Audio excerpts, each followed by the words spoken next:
बोलना पड़ जाए, 8 स्थान ऐसे हैं, 8 स्थानों पर यदि एक बार झूठ बोलना पड़ जाए तो उसका दोष नहीं लगता।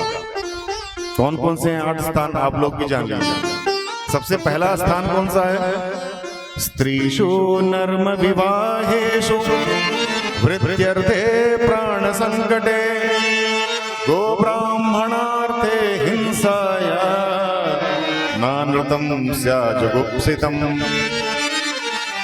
लालमणि शुक्ला जी कहां चले गए? ध्यान दीजिएगा, पहला आप ही के लिए सबसे पहला।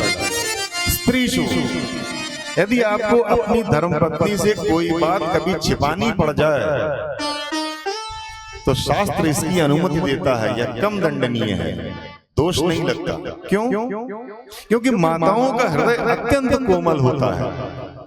आप इनसे कोई बात यदि कहेंगे कि देवी ये मैंने केवल तुमसे कहा है, किसी से बताना नहीं, वो अवश्य पूरे गांव में फैल जाएगा। कहीं कहीं मंदिर में जल चढ़ाने कोई बगल की सहेली मिल गई, तुमसे ही केवल बता रही हूँ अपना समझ के, और किसी से बता नहीं रही हूँ, मेरे पति ने कहा है किसी से बताना नहीं, और फिर एक कान से दूसरे कान होते हुए पूरे गांव में फैल जाएगा। और जो बात छिपानी है वो अवश्य बता देंगे। इसलिए शुक्राचार्य कहते हैं स्त्रीषु, कोई यदि ऐसी बात हो कि जो आप चाहते हैं प्रचार न हो तो अपनी धर्मपत्नी से अवश्य छिपाएं। और युधिष्ठिर जी का श्राप भी इसके पीछे है, आप सब जानते हैं ना। युधिष्ठिर जी जब महाभारत का युद्ध समाप्त हो गया और युधिष्ठिर जी अपने कौरवों का पिंडदान कर रहे थे तो माता कुंती आई। मैया कुंती ने कहा बेटा कर्ण का भी पिंडदान करो। युधिष्ठिर जी बोले कर्ण का पिंडदान क्यों करें?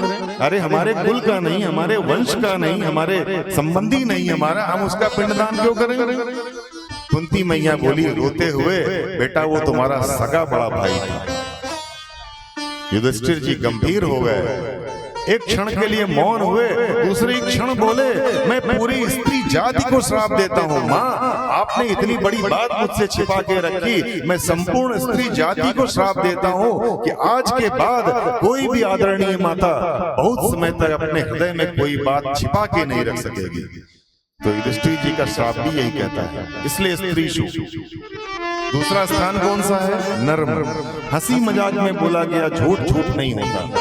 विवाहेषु, कन्या के विवाह में यदि आपने एकाध कुछ बात छोटी मोटी बोल दी, असत्य बोल दी, अब बिटिया को साधारण भोजन बनाना आता हो, आपने कह दिया नहीं सब कुछ अच्छा बना लेती है, तो थोड़ा बहुत चल सकता है।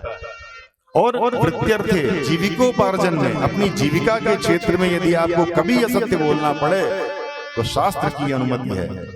प्राण संकटे, प्राण यदि संकट में हो और आप कोई असत्य बोलने से बच जाएं तो जरूर बोल लीजिए।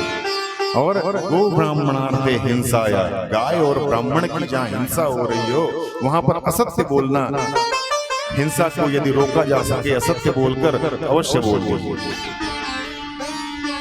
बलि बोले गुरुजी मेरे दोनों हाथों में लड्डू। यदि ये साक्षात भगवान हैं तो लोग ये कहेंगे कि बलि के यहाँ भगवान भी भिक्षा मांगने के लिए आए। और यदि कोई ऋषि हैं, यदि कोई ब्राह्मण कुमार हैं तो जितना मांगा है उतना ही लेंगे। वामन भगवान बोले आप गुरु शिष्य की कोई बातचीत चल रही हो, कोई मंत्रणा चल रही हो तो हम जाते हैं, फिर आ जाएंगे।